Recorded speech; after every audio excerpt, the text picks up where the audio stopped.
Joining me this week is Morgane Michael. Morgane has been an elementary school teacher in the Greater Victoria School District in BC since 2008. She is a passionate advocate for social emotional learning, kindness education, and educator well-being, as evidenced by the fact that she leads professional development initiatives aligned with all of those efforts. In 2018, Morgane launched her podcast, Hindsight 101, where she's interviewed some of the world's biggest names in education on topics of kindness, well-being, self-compassion, and the promotion of a positive school culture. She is also the creator and founder of Small Act, Big Impact, the 21-day kindness challenge, which seeks to promote and cultivate safe and supportive school cultures.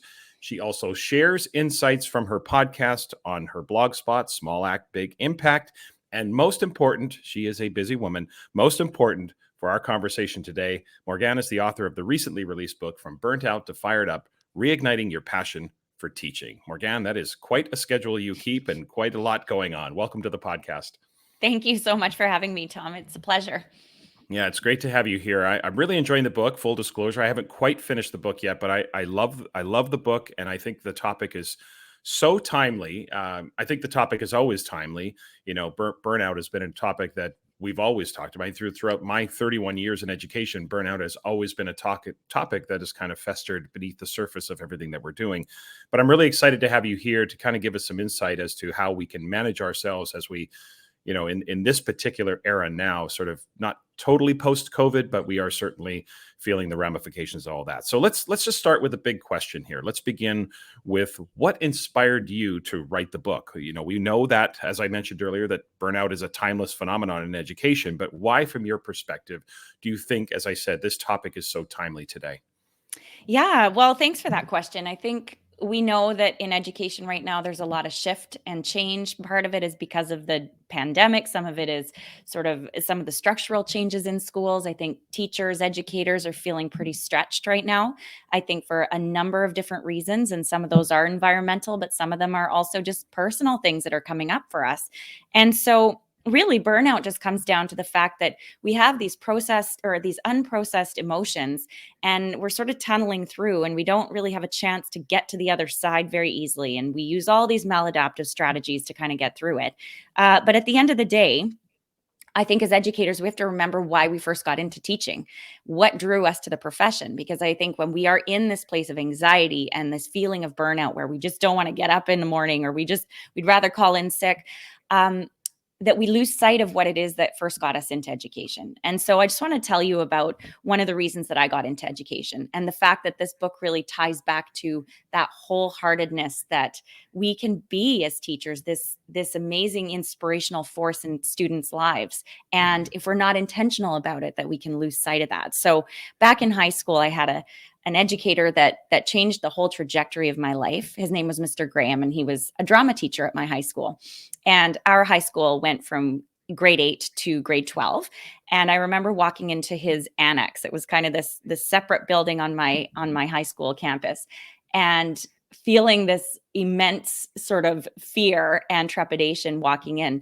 And I remember he was this character, right? He spoke in British accents. He had metaphors that he would throw out to us all the time. He had these brocade vests that he had custom made. He was a real character. He was very unorthodox. And I remember walking in that first day of 8th grade, and he announced to us prophetically that we were all going to learn to juggle, and that we'd learn to memorize The Road Not Taken by Robert Frost, and then perform the two simultaneously in front of our peers. Like, all of us were about ready to die and just dive right out of that room, because we were like, this is insane. And it is kind of crazy to ask teens to do that, right? At the most vulnerable time in their life. But somehow he got us to do this. And despite sort of our own trepidation and fear around it, he always told us to give it a shot. He said, you could take the 0, or you can try. And if you fail gloriously. And that tagline has stayed in my mind forever, because, you know, we want to give life our best shot. Right. So we would perform these things, and we did well in the end. And Mr. Graham was a tremendous influence on my life, just generally. I, didn't have an easy home life growing up. And he would just find this way of making us feel seen and heard whenever we set foot in his space. And I think that's what good teachers do. right? They make space for the kids that they teach and for their families, and that's the humanity that kind of pours into teaching. And I remember one particular day, this was 11th grade at this point. So I had my driver's license, and this is very unorthodox and certainly probably would not go well these days. But I remember kind of just walking into the annex, and he stopped me and he said, "Morgane, I can just see that you're not feeling right now. I just felt kind of down." And he put his hand out with the keys to his vehicle, and he said, "Just go take a loop of the school and then come back when you're ready to sort of settle in." And it was funny because I think we do that as educators. We give space for our students to kind of process their emotions and go through the tough stuff. And although that was a very unusual way to do it, it gave me the chance to clear my head and then come back when I was ready. By the time grade 12 hit, I was, really thankful for a handful of teachers. And so I decided to write them letters. And of course, Mr. Graham was at the very top of the list. And I don't remember exactly what I put in that letter to him, but I know that I poured my heart out to him. We ended up, remaining friends after graduation. We'd go for coffee, go for walks. And then one day, several years later, he called me up kind of out of the blue. And he said, "I have some bad news." And it just gives me chills, thinking about it. And he said, I'm sick. I've got terminal cancer and I don't have long. And so, we continued sort of maintaining contact. And then another day he called again and said, "I'm going to need you to come over." And I knew that would be the last time I'd see him. And so I remember walking up to his house, knocking on the door, and his wife opened the door, and I started walking down the hallway. And just before I went into his room, hanging on the wall was my letter framed.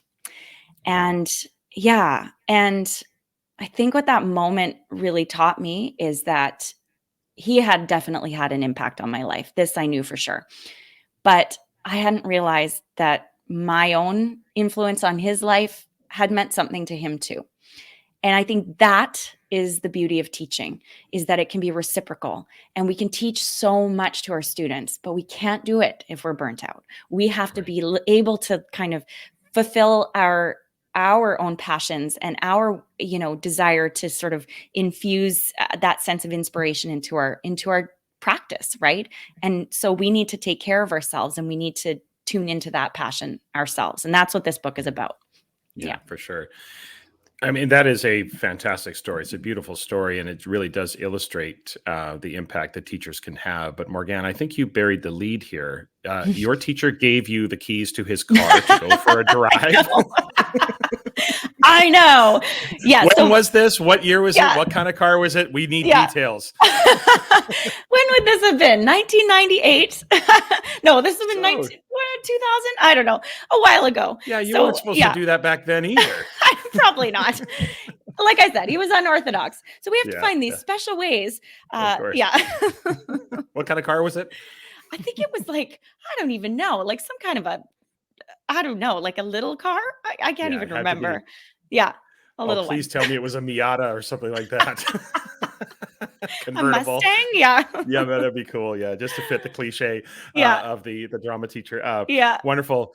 This, I think the book just has so many great examples in there and so many great analogies, and it's very research based. So why don't we start with an overarching view? Let's start with the 5R framework that you talk about in the book, and then we're going to dig into some specific topics. So maybe just highlight for listeners, what is the 5R framework, and sort of give that overarching view of it. Then we're going to dig into some specificity around that. You bet. So essentially, when I was coming up with the framework for the book, I thought about my own journey. And, I've had different moments. I'm a mom. I got young kids. I've had moments after, when I was in the trenches, when one was a newborn and one was a toddler, and you just kind of feel like you lose yourself. So I think teaching can be like that too. So I was thinking, what makes sense? And so I think the first step was about reflecting. So first getting in tune with who you are and how it is that you're feeling. And lots of really easy ways to do that, but it doesn't have to take a long time. It can be the simple question of what am I feeling right now? Where am I feeling it in my body? And what do I need? That sort of question of just tuning in. And the next piece is, once you know where you're at, then you can kind of go, okay, which is reframe. So what are some unhelpful stories or narratives that I'm telling myself that are maladaptive, that don't help me, that I can now reframe, and not in a rose-colored glasses kind of way, but kind of go how does this story suit me right now? Yeah, maybe life is hard, or I'm not teaching the grade I want to be teaching, but like, how can I actually acknowledge some of the wonderful things that are happening in my life and then focus on some of those great things? So that's the Mhm. reframe element, which is about resiliency. And then we get to, so we've looked at the past, we're sort of tuning into the present. Now we're looking to refocus. We're looking toward the future, because I think a big part of our happiness comes from the meaning that we make from life, right? So if we're able to Mhm. refocus our life in the general trajectory that we want, like the life that we want, that's a beautiful thing. And so once you've had a chance to do that, then you get to the reconnect part, which is about, they say that the single biggest factor in your overall life trajectory, like your ability to live a long healthy life, comes down to your social connections. And Mhm. so that connecting piece with intention, surrounding yourself with people who lift you up, that's important. And so that's what that chapter is about. How do you elevate those social connections? And then reveal, which is about, now that you got this package, you know the past, you know where you're at present, you know where you're headed, and you've got people around you who love and care about you. How do you reveal that like humanity within you, which I talk about as creativity, but really it's about just human expression. Like, how do you Mhm. express yourself as a human being, and how are you proud of the trail that you're leaving behind? So that's Right. that's sort of that intentionality, and it ties it all together. So that's the essence of the book. Yeah, no, I love the framework, and I love the way that you just purposefully sort of lead readers through all of the different. Like I said, there's activities, there's suggestions, there's strategies. I think a really great framework, and one really sort of tangible, usable, accessible to teachers. So I want to dig into a couple of really important topics that I think caught my attention as I was reading the book. In chapter one, the chapter on reflection, you shine a spotlight on something I'd never heard before called empathetic distress. So, what is that, and why is it so important that teachers be aware of how that manifests? Yeah. Well, this actually came from a Buddhist teacher named Joan Halifax. And so essentially, empathic distress is about when you are taking on the world's problems to the point that you almost feel like you need to shut yourself away because it becomes too much. It's kind of that desire to withdraw from it because the weight and the space that you hold for people around you is so heavy. And I think as Mhm. educators, we do that all the time. We do that for our families. When they're going through tough time, we carry some of that weight, and it has an impact on our hearts, right? And I think, it keeps us up at night, or we don't quite know the solution, or we don't feel like we can fix it. And sometimes we're sold the story that it's our job to fix these traumas or fix some of these things, and we can't always fix it. All that we can do is sort of show up and be loving and do what we can, right? But I think the idea behind empathic distress is that it's kind of the self-oriented carrying of the weight of other people's struggles.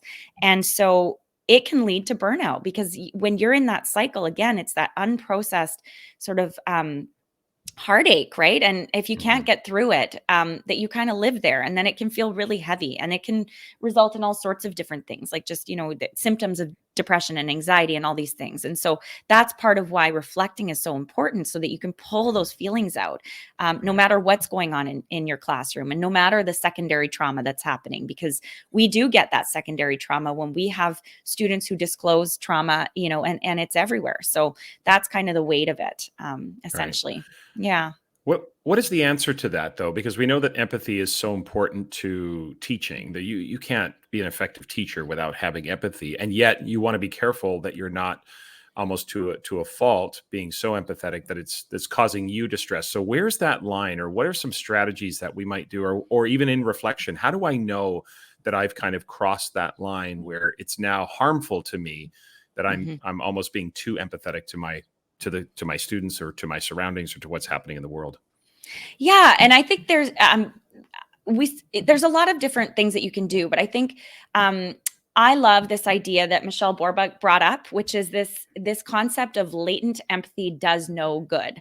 And so Right. within that concept is this idea that you can feel sadness, or you can feel alongside somebody in compassion and empathy, but if you don't take that and do something with it, then you sort of just sit in it, and then it can Mhm. definitely lead to a sense of burnout. And so we talk about this idea of like like that empathy is sort of understanding what someone's going through. The compassion is like feeling with, and then the kindness piece is, and I don't mean this in a kindergarten variety of kindness, but the action behind the compassion and empathy. Like, what are you doing about that? When you watch the news at night, is there an action that you can take that kind of can alleviate some of that? Because that's what will sort of take the pressure off of that empathic distress, is some kind of action that will alleviate that, or something that you do either physically, like even if it's not related to that particular issue, go out for a walk, go talk to a friend, get your body moving, work through that a little bit so that it's not sitting in your body, because that's what's so corrosive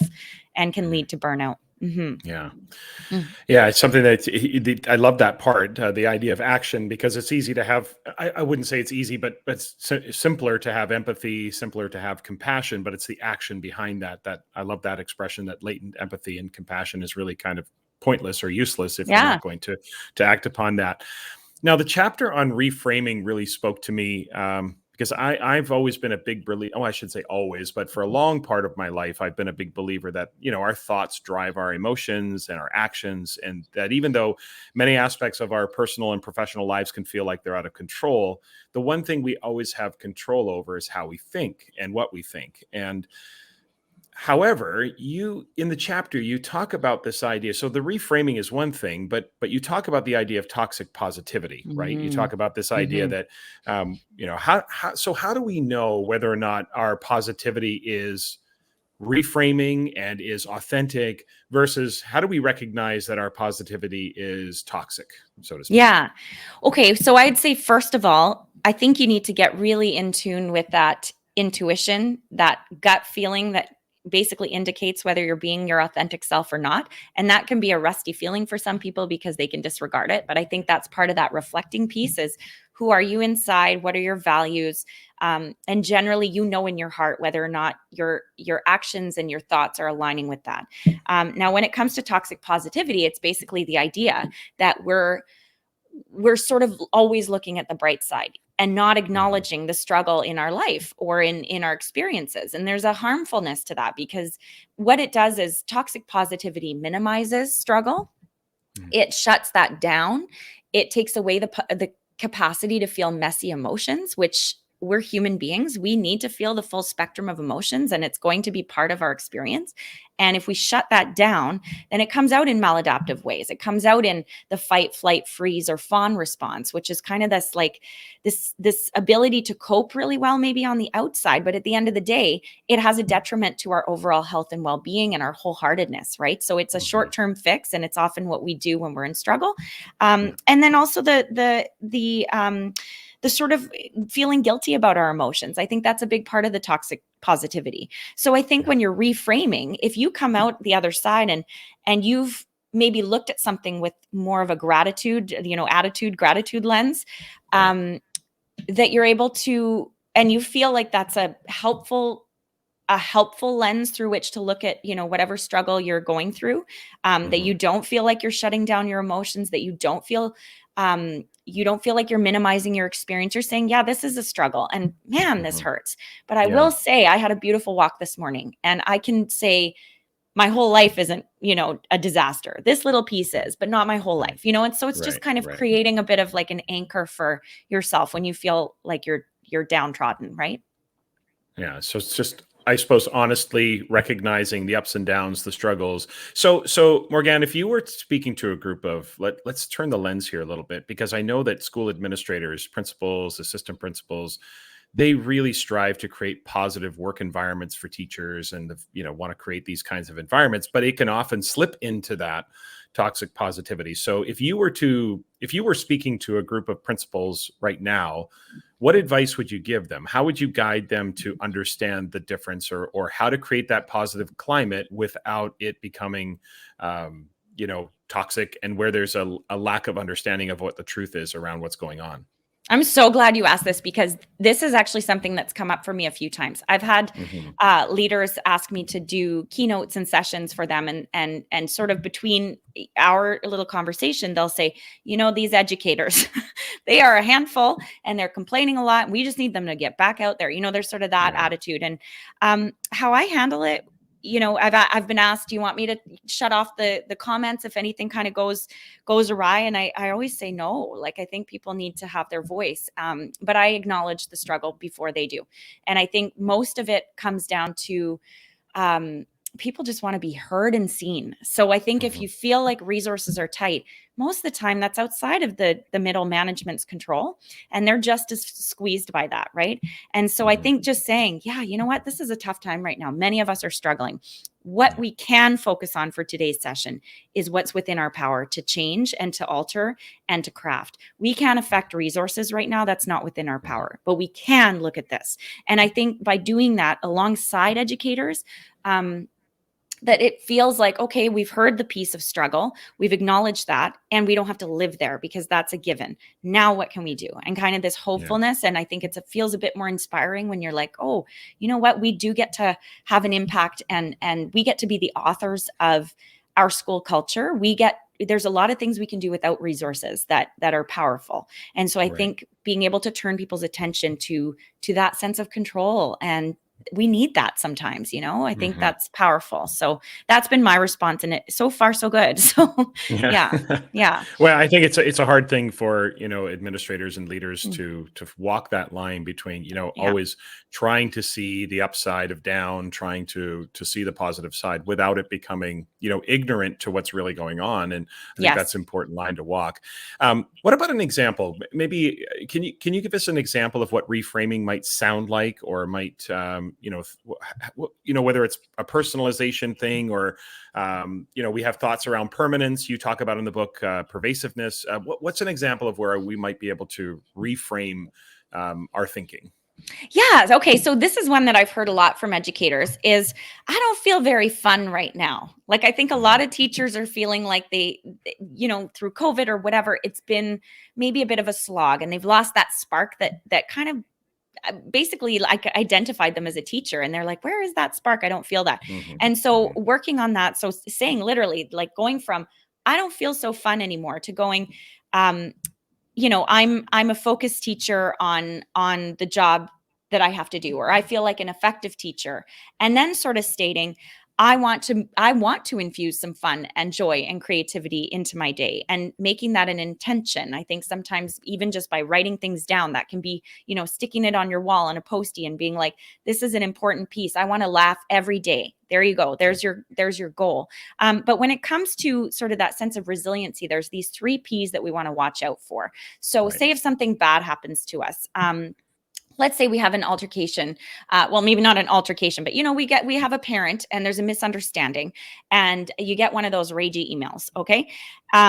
It's very easy to look at it as though with those 3 Ps, which the first one is a permanence. So, oh my gosh, this parent's always going to be mad at me. It's always going to be like this. The next one is pervasiveness. Every parent hates me. Pervasiveness just means it's everywhere, right? Every parent hates me. I'm never going to be good enough for these parents, but really it's just one. But then you kind of like overgeneralize it.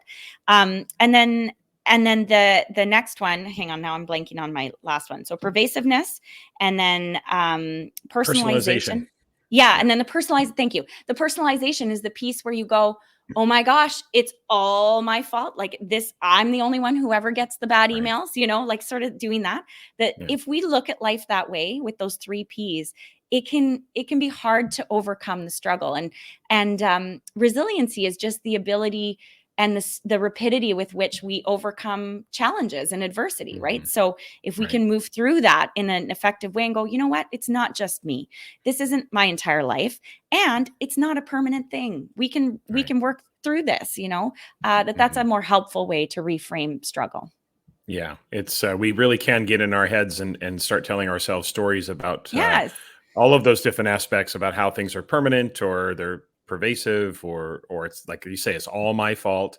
And it's really hard sometimes to get ourselves. And I think you give some great strategies in there for rethinking our thinking, which is very important for us to do. The other thing I found interesting in the book, and this is again something I'd not thought of before, was how you positioned goal setting as a way to combat burnout. So what does the research tell us about that? What's the connection between goal setting and burnout? Okay, so when you think about burnout, there's sort of like a dissatisfaction with where you're at in the moment. I think deep down, it's kind of that's sort of the tell, right? Is there's something Right. that inside is making you feel a sense of restlessness or dissatisfaction or frustration or deep sadness or, that sort of thing. And so really, when we look at like our needs as human beings, we have a need for a lot of different things, including, we need that sense of certainty, we need belonging, we need variety in our life, we need all these things. We also need growth and we need contribution.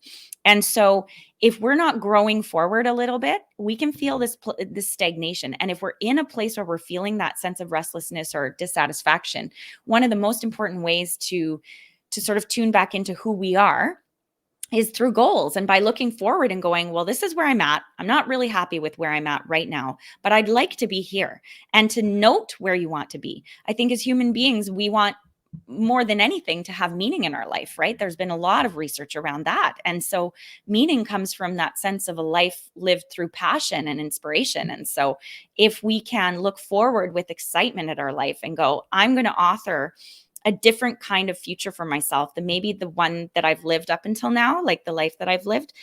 There's something really exciting about that. And so that's where the goals connect to our sense of well-being and then to our ability to fight burnout, because we can dig ourselves right out of that dissatisfaction for the most part, because a lot of it is within our control, and we can make a 1 degree shift in our life, and that can make a tremendous difference in our overall trajectory. Some of the goals that we can set for ourselves, even for me, I was surprised when I wrote down in 2017, I'm going to write a book. I'm going to start a podcast. I was like, I am? Okay. I have no business doing that. And then, like bit by bit, through consistency and discipline and by putting that for, like, you do get to that if you really want it. And so there's something exciting about that. I think being able to be the author of your story, and that's Right. where it kind of ties in. Yeah. That intentionality, right? It's the Yeah. idea that I think about my future self and what I want to accomplish, and by in some ways making your goals public, and by Yeah. public they might just be outside of your brain. They're on paper, and as soon as Yes. they're on paper or you've typed them out, they tend to be more real, and we Yes. actually tend to achieve those goals, don't we? Does the research support that idea? Because we always hear that Yeah. you set a goal, most people tend to reach their goals. So Yeah. is that true?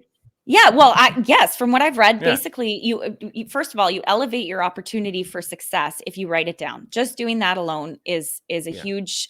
It just, what it does is it brings your conscious and your unconscious brain together in an intentional way. And so when you see it on the page, you say it out loud. You don't have to share your dreams with everyone either, because some people Right. will also want to tap that down, and it's a threat to them. So you don't have to share with absolutely everyone. You could share with 1 or 2 people who you trust and care for. But like, I've had people who have done interventions on me who love me, and it comes from a place of love, but they've said, these are too audacious. Like, your goals are too audacious. And so you kind of have to be careful who you share your goals with. However, yeah, there's sort of that intentionality, and we have this thing in our brain called the reticulating activating system.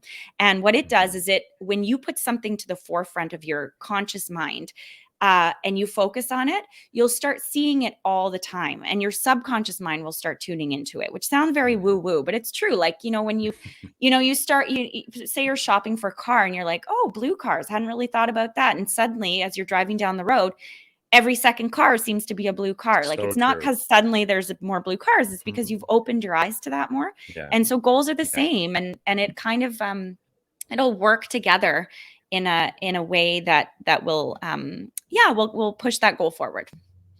Yeah, it's so true. When you drive down the street, it's like you're shopping for a certain type of vehicle, and all of a sudden everybody has that vehicle or a certain type of color or something like that, right? You that intentionality, you start to see it, and certainly, So Morgane, can we go back to your story? I'm not trying to violate anybody's privacy, but I'm curious, when someone approaches you and says, "Oh, your goals are too audacious, your goals are too big," how did you handle that? Like. And I wonder sometimes why somebody would say that to anybody. Why would somebody care that much about someone else's goals? But anyway, tell us a little bit about that if you can. This is a very common phenomenon. And I think what it is in a peer group, when someone is going outside of the group norm, it signals a stressful or a threatening kind of behavior to the group. And this is like very, very old, like reptilian brain stuff, right? So it signals Yeah. a threat. And I think if you're not aware, it's essentially just a fear, right? And so what these very dear friends of mine, two of them, did is they put their fear on me. And that wasn't a fear for me. Failure was not a big deal. Oh, it's not that it's not a big deal. It was like, this might not work out. I went in with eyes wide open. Yeah, my heart might get broken. It's okay. I'll be able to pick myself up because I know how to do that. But for them, it was like, oh my gosh, what if this fails? And it feels like life or death. And so that's why when you think about people's intentions, it can inform the way you respond to them. So I wasn't angry. I said, okay, thank you. And it informed a little bit what they thought. It kind of informed how I would share some of the things. So I really didn't share my journey with them, which is too bad because in a way it kind of like, it does create a sense of distance, right? But I think I wasn't angry, but it gave me information about the fact that they were scared for me. But that fear, I couldn't have that on the things that I was doing. You know what I mean? So that was my response, was thank you, but I'm okay. Yeah. Yeah. And that's it. And yeah, that was my response. Yeah. It's an interesting phenomenon. I remember back in 2011 when I resigned from my position at the school district and embarked on this journey and thinking about all the different reactions from friends and colleagues. And now that you talk about that, it really does bring into focus some of the reactions. No one from my inner circle or what I would consider my close friends were really concerned at all. But when I looked around, different reactions that I got sort of on the second or third layer of friendships, if you will, or professional colleagues, it is interesting to look back and look through that lens about, because I've often wondered to myself why anyone would care so much about what someone else has set as a goal or an accomplishment. I don't know why you would care so much. So that idea of projection and that idea of putting fear onto other people and that it being almost a threat, like maybe there's people that don't want you to succeed because it shines a spotlight on what they're not doing or something like that. Yes. It's a really interesting human phenomenon, isn't it? Yes. I'm sure you've seen that too. Yeah. And I think that's exactly what it is. I've heard people say like, I don't have a passion. I don't know, I don't have that same thing. And I'm like, that's okay. My life is not your life. And the things that light you up, you don't have to apologize for. If you like being at home with your kids and that brings you great joy and that's something that you feel fulfilled, great, and I think it's that comparative, that comparison that gets us into trouble because then we look around us and go, oh my gosh, should I be doing that too? And it's like not at all intrinsic within you. So right. Yeah. Comparison is the biggest killjoy. That's right. When we compare schools, that school's ahead of us, that school's behind us. We compare two colleagues. Oh, she's a better teacher than I am. He's a better teacher. This idea of comparison seems to always suck the joy out of life. Yeah. Unless it's done from a cynical perspective, where an egocentric perspective, where you think you're better than everyone else. Yes. It just seems, and that is a joy sucker as well. So it just says, let's just stop comparing each other, or pretty much all of that. You are your best thing. Like I think that's the thing, and that enables you to have the courage to actually do these crazy things and follow those dreams because no one else can do them like you. It's already been done. Podcasts have already been done, but not by you. So I think there's beauty in that. Yeah. Love that. I feel like I'm getting a pep talk here too. That's good. I like that. I can use it. All right, here we go. Let's finish up, Morgane, by exploring. We talked about this earlier. Boosting our social connections and the idea of reconnecting. And you mentioned Michelle Borba on page 110 of the book, where you write that latent empathy, and you mentioned this earlier in the podcast too, latent empathy and compassion do no good. It's only when you harness that power and take action, that's when you change the world. But here's my question. We know, I think intuitively, that kindness is really how we change ourselves and how we change the world. But we all know this. Why don't we all do it? What is stopping us from taking that action or, being more kind? It seems like people are more mean to one another nowadays than they ever have been. And I don't know if that's just the internet or whatever, but what stops us from taking that kind action with others? I think there's a couple of things. So I think when we come to the internet, if you're behind a keyboard, you can be pretty brave and there's a lack of accountability. And you also don't really need to show up as your full self. And when you're not your full self, you almost dehumanize yourself, but you can easily dehumanize other people. And when we dehumanize other people, and we've seen this in like the most atrocious historical cases, right? That's when we can be our most inhumane, because when you start name calling, but then that can kind of escalate to other things, right? You basically see somebody as other and like as an entity, as part of a group that you don't see as a human, or as part of you. You can do all sorts of things and rationalize it away. So I think that's one piece, which we're seeing a lot with divisiveness around absolutely everything political right now. And so, so I think that's one piece, but I think the day-to-day stuff really comes down to fear. And that's my read on it, is that often we're pressed for time. We feel like, and fear can manifest in different ways, as I mentioned before, but like we can put up walls and sort of have an aggression.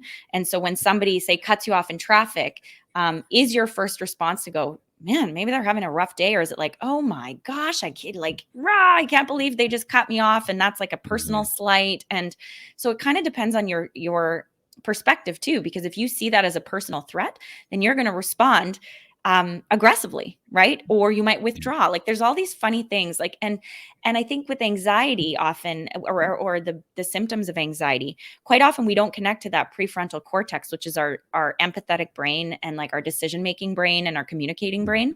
So when we're in fear, we shut that whole thing down. And it makes it really hard to connect to that. So we don't even see people as each other. We're just kind of living in survival. That's when we have a hard time connecting with each other and being kind, and seeing the other person, or having a generous assumption about where they're coming from. Like that's not a default, because we're so in our own head. But when we are kind, there's this oxytocin hormone that releases, and then that's the social bond that ties us together, right? That love hormone. And that counteracts the fear and anxiety, actually. Like the cortisol is counteracted by oxytocin. So it's just better for us to be kind in general. In general. Fantastic. Listeners, the book is, guys, make sure we can see that. Where the light, from Burnt Out to Fired Up. Order your copy today, right now. I'm serious. It is a fantastic read. It's inspirational, lots of strategies. And even though the topic can sound a little fluffy, there is so much research in the book and so many substantive references that really do bring the book to life. So I promise you will not be disappointed with the book. Okay, Morgane, as we finish up, we got 2 questions left as we finish up our conversation. This has been fantastic. Thank you. I think we're gonna have to do.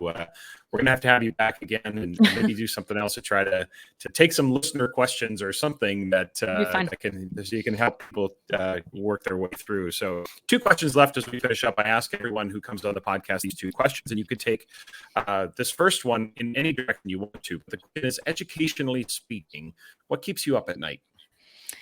Yeah, as much as I think this book was kind of born from, my own sense of empathic distress, perhaps. I think I still really struggle with those kiddos who have a hard home life, and you can't fix it.